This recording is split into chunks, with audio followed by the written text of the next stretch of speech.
여기까지 됐으면 그 다음에 on이라는 글씨 있죠. 얘를 파란색으로 좀 바꿔줘야 되겠네요. 그러면 쟤는 헤더에 로그인 인포에 IP에 스팬이라고 한번 작업했을 거예요. 스팬이라고 작업했기 때문에 이쪽에 스팬에다가 작업해줘서 폰트는 웨이트를 볼드체로 그렇게 작업해주시면 되고요.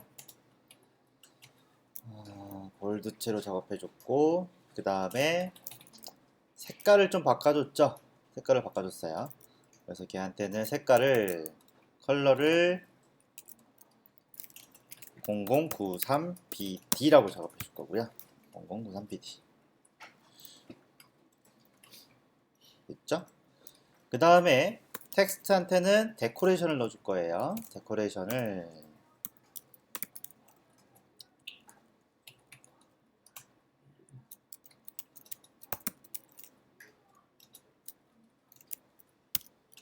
데코레이션을 언더라인으로 넣어줄 거예요. 밑줄 생기게 작업해 줄 거고요. 그 다음에 글씨를 크게 해줄 거예요. 그 텍스트 트랜스폼에서 크게 해준다는 거는 대문자로 써준다는 거죠. 어퍼케이스라고 작업해 주시면 되겠죠. 텍스트 데코레이션이나 텍스트 트랜스폼 정리됐나요? 네. 오케이. 그러면 그렇게 작업해 주시면 되고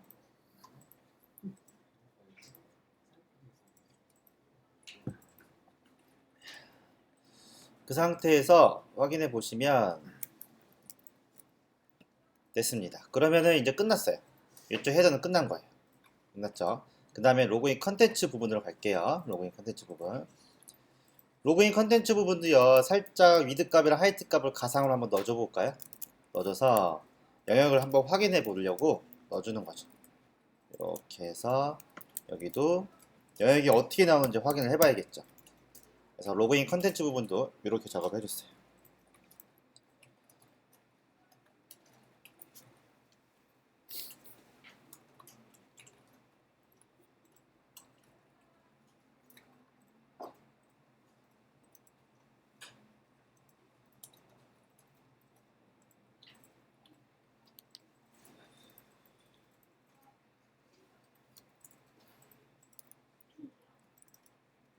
그 상태에서 확인해 보면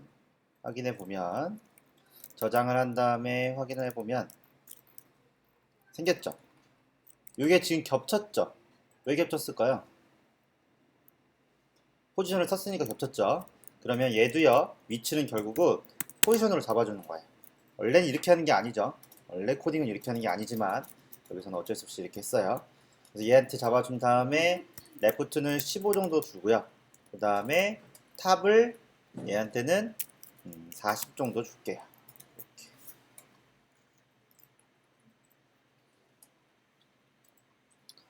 컨텐츠 부분은 40이라고 줬어요.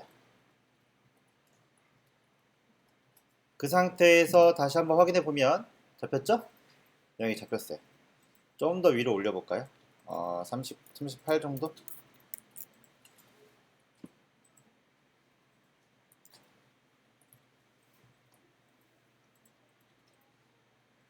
이렇게 됐죠? 그럼 벌써 헤더랑 컨텐츠랑 푸터 나왔죠. 이런 식으로 작업하게 되면 영역이 확실히 눈에 보이니까 훨씬 더 작업하기가 수월하겠죠. 푸터도 미리 한번 줘볼까요? 푸터도 얘도 줘야 될 것 같고요. 여기다가 푸터한테도 앱솔루트를 잡아서 얘한테도 포지션 주고 15 정도 주고 얘는 90 정도 한번 줘볼 거예요. 그리고 얘도 백그라운드 색을 살짝 한번 줘보죠.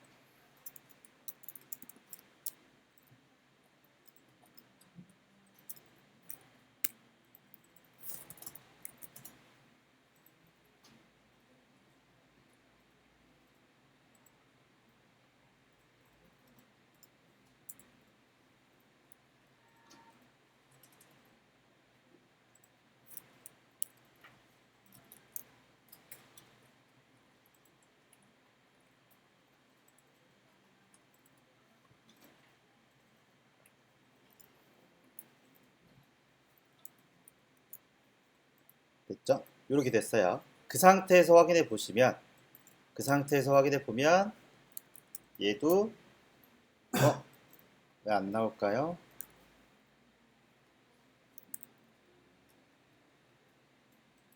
미드 값하고 화이트 값이 없죠? 미드 값, 화이트 값 넣어줘야 되겠죠? 미드 값 500줄 넣어주고 화이트 값은 얘도 25 정도 이렇게 넣어줄 거예요.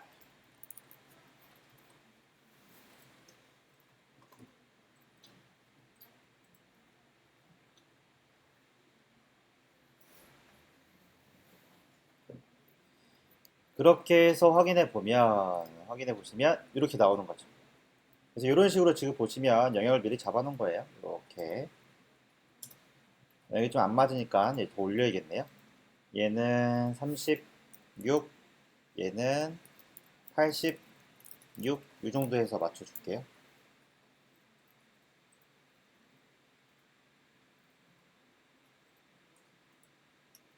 그렇게 해서 대충 위치를 맞추면 된 것 같아요. 컨텐츠를 좀 더 올려야겠네요. 컨텐츠는 35, 그럼 얘도 한번 올려주고 올려줘서 확인해보면 오케이. 이렇게 하면 레이어가 딱 맞을 것 같아요. 그죠? 그래서 이런 식으로 작업하시게 되면 코딩 습관을 이런 식으로 두게 되면 오히려 시간이 더 절약됩니다. 자기가 생각했던 것보다 훨씬 더 빨리 돼요. 이렇게 틀을 잡아놓고 작업하시게 되면.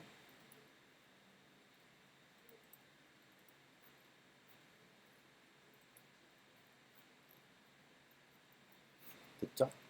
이렇게. 그렇게 됐으면 여기다가 코딩 또 들어갈게요. 컨텐츠 안에다가 코딩 들어갈 건데 우선은 이 색깔이나 이런 건 나중에 빼줄게요. 다 완성이 된 다음에. 그러면 이쪽에다가 로그인 컨텐츠 부분에다가 여기에 작업이 들어갈게요. 여기 이제 우리가 인풋 박스라는 거 한번 써본 적이 없는데요. 나중에 우리가 PHP도 배울 기회가 있으면 그때 DB 같은 거 만들고 막 하는데 그때 기회가 있으면은 할지 모르겠지만 우선은 이쪽에다가요 데이터를 넣고 뺄 때 여기다 쓰는 방법이 뭐가 있냐면 우선 사용자가 어떤 데이터를 써야 되죠. 어떤 아이디나 비밀번호를 써야 되면 그 데이터를요 서버 DB로 갖고 가야 돼요. 그러려면 인풋 박스라는 걸 써야 되는데 그걸 쓰려면 폼 태그라는 게 필요해요. 폼 태그라는 게 필요해요. 그래서 그냥 FORM이라고 쓴 다음에 넣어주면 액션이라는 게 나오는데요. 액션은 그냥 삽이라고 누르시면 되고요. 여기에 메서드라고 있는데요. 데이터를 전송하는 방식이에요. 그래서 나중에 PH 수업 들으면요 이걸 할 거예요. 아니 그때는 퍼블리셔 팀이랑 디자인 팀이 따로 나눠져 있어서 퍼블리셔는 PHP하고 디자이너는 다른 거 하겠지만 뭐 나눠져 있으면 그때 PHP 작업하고 할 건데 그때 더 디테일하게 배워요. 겟 방식이 있고 포스트 방식이 있는데 차이점만 막 그때 배우시게 될 거고 그래서 데이터를 전송할 때는 항상 폼 태그를 넣어주시면 되고요.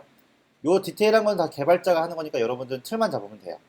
그래서 이 상태에서 뭘 작업할 거냐면 데이터를 전송하는 영역 필드 셋이라는 걸 만들어줘야 돼요.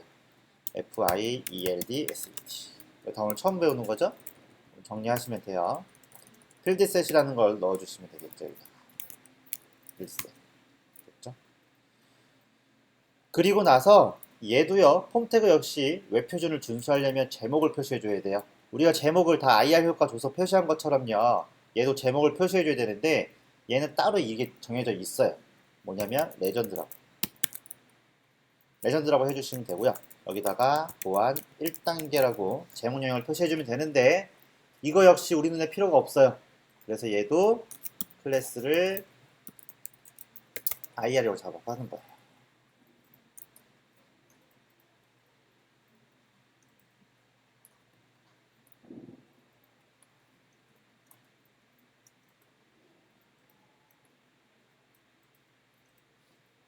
됐죠?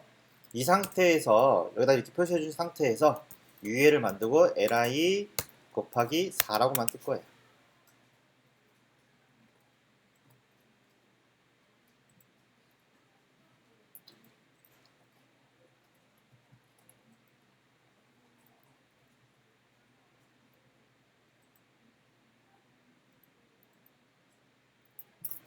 되셨죠?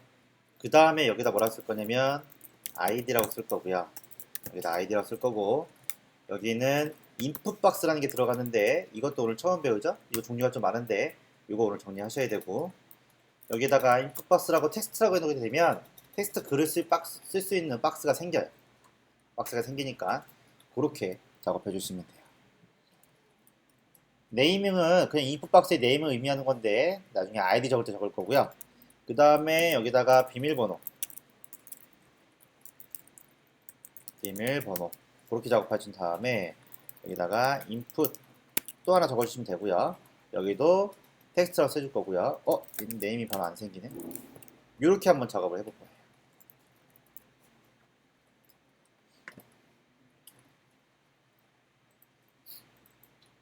그래서 원래는요, 이게 필요 없는 거죠. 원래 이거 필요 없이 이렇게만 적어도 되는 거죠. 위에 li 적고 인풋박스 적으면 되는데 이렇게만 적어도 돼요. 하지만 어떤 데이터가 왔다 갔다 할 때는 폼 태그라는 게 있어야 되기 때문에 폼 태그랑 필드셋이랑 레전드는 웹 표준을 위해서 접근성을 위해서 꼭 넣어주셔야 되는 거고. 그래서 그거 빼고는 차이는 없어요. 그거 빼고는.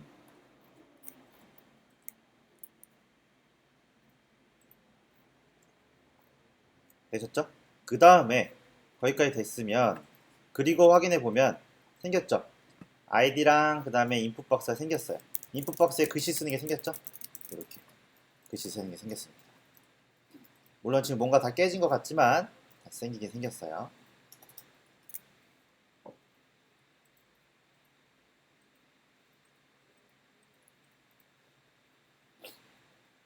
되셨죠? 그 다음에 뭔 작업하냐면 텍스트를 쓰실 때요. 쓰실 때 뭘 작업할 거냐면 글자 수를 제한 줄 수 있어요. 그래서 여기다가 max length라고 작업해 준 다음에 글씨는 12글자, 아이디는 12개 이상, 글자 이상 안 되게 작업해 줄 거고요. 이런 인풋 박스에는요, 접근성을 위해서 또 여기다가 여기는 아이디를 입력하는 곳입니다. 뭐 이런 식으로 표현을 해줘야 돼요. 그래서 저는 아이디라고 작업할 거고요. 패스워드 역시 작업해 줄 건데 얘도 이런 것들은 뭐 나중에 개발자가 하겠지만 그냥 기본적으로 넣어주시면 돼요. 16글자 해주시면 되고 타이틀은 여기에 비밀번호 이렇게 적어주시면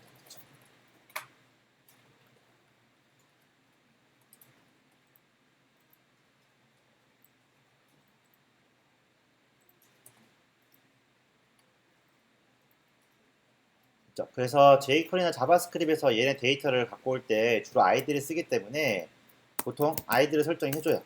이 아이디 네이밍도 네이밍 같은 것도 잘 적어줘야 되는데 이건 개발자가 알아서 할 거니까 우리는 그냥 대충 UID 하고 네이밍은 그냥 같이 적어두시면 돼요. 이거는 크게 우리가 신경 쓸 건 아니에요. 개발 쪽에서 작업하는 거기 때문에. 그래서 여기는 PW, ID는 여기는 UPW 이런 식으로 작업해 놓고 네이밍도 PW 이렇게 작업해 놓으시면 돼요. 이렇게. 퍼블리셔는 여기까지만 하시면 됩니다. 그럼 이제 개발자가 다 알아서 할 거예요.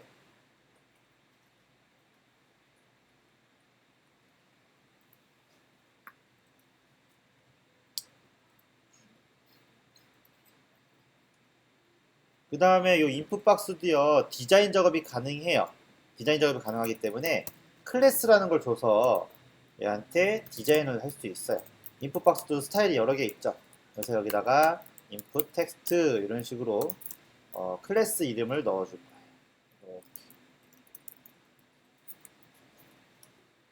좀 속성들이 많이 들어가죠? 인풋은요 속성이 되게 많으니까 오늘 그걸 좀 정리 좀 할게요.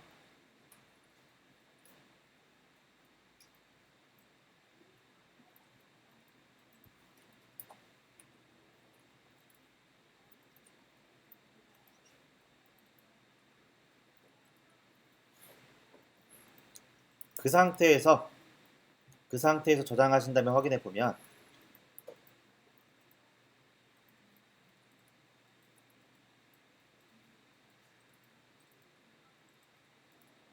또 인터넷이 안 되니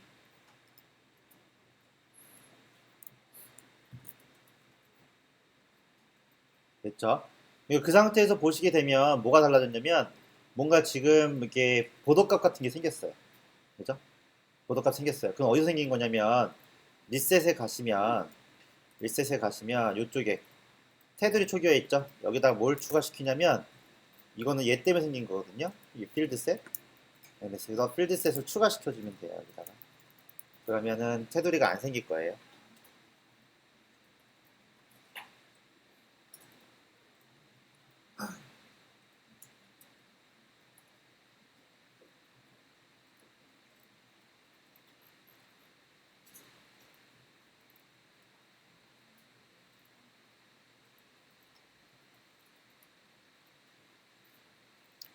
그 상태에서 확인해 보시면 안 생겼죠, 테두리가? 테두리가 안 했어.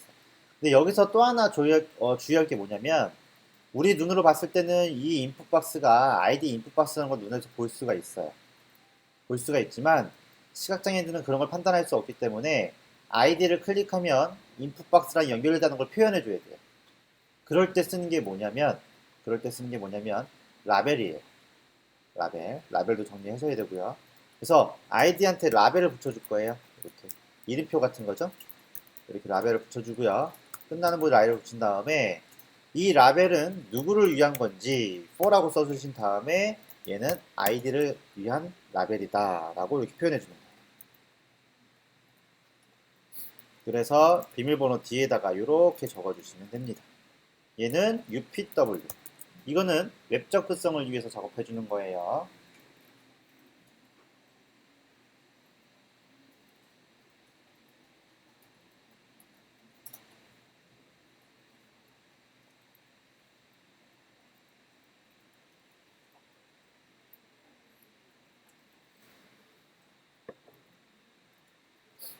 되셨죠?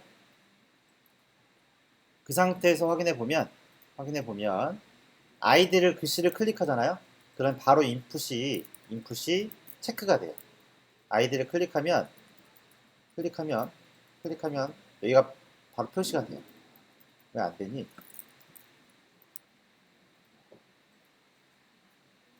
틀린 거 없죠? 라벨. 틀린 거 없어요. 그럼 표시되죠? 비밀번호 지금 안 보이지만 표시가 돼요. 아이디를 클릭하면 바로 연결이 되죠. 그렇게 작업까지 해줘야 돼요. 우선 거기까지.